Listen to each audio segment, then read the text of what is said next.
but they've just taken it over.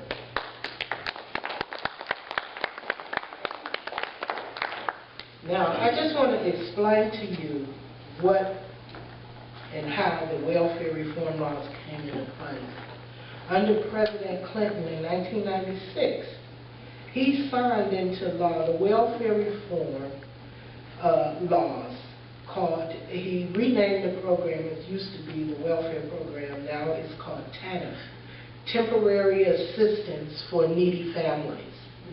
And he also signed in the Personal Responsibility Work Opportunity Reconciliation Act. And that was put in place so that the women who were on assistance, as soon as you were signed up for public assistance, you immediately have to go to work in order to get your benefits. If you're not working, no assistance. And we know what that means in this economy right now. No jobs.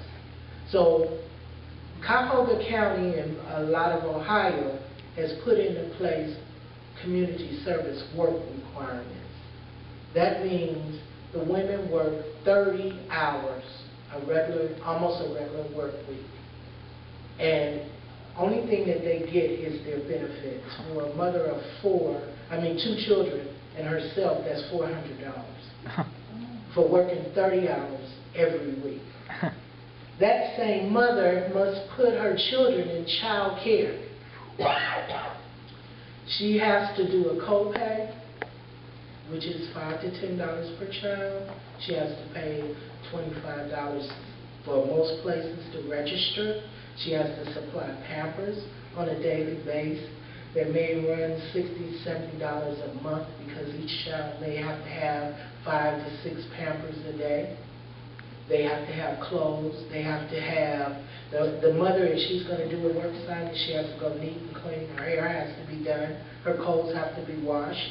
If the kids go to the daycare dirty, somebody is going to call Children and Family Services. She cannot miss a day. The kids are only allowed to be out of the daycare 10 days before she has to start paying for their daycare, and you know how expensive that is. So we're asking a mother to do all these things out of $400 a month in food stamps. Well, I ran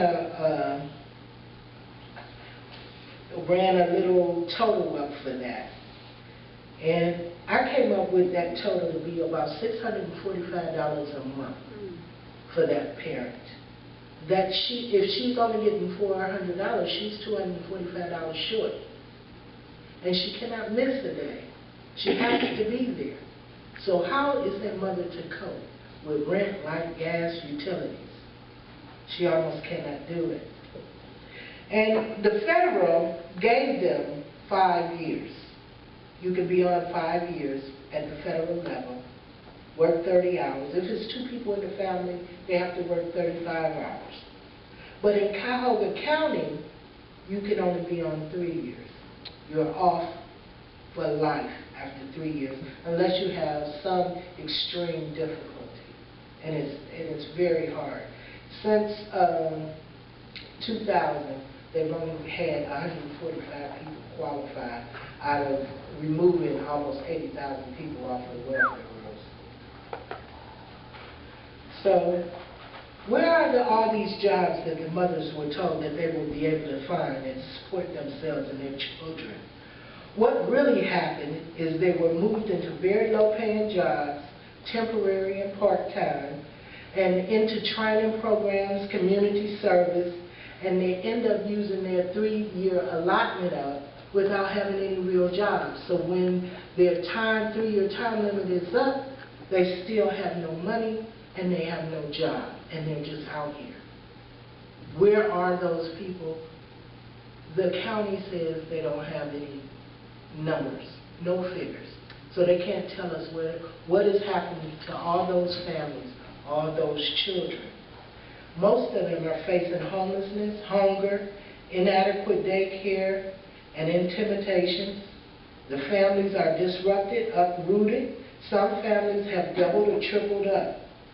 The system is using various social programs to gain access to see what they're doing through hospital visits, school attendance, and any assistance program.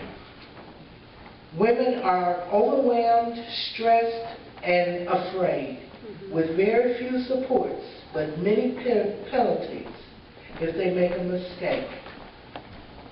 Some of the laws that affect these families is the WIA program, which is a workforce investment where corporations are paid to put them on, and the WEP program, which is the work experience where they do community service, kinship care where they turn their kids over once they can no longer support them.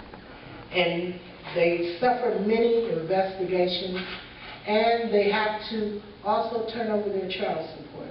The state takes control of all the child support payments, even once they're removed from the system, until they pay back all the money. Now, mind you, they're doing community service to pay for the money that they're getting.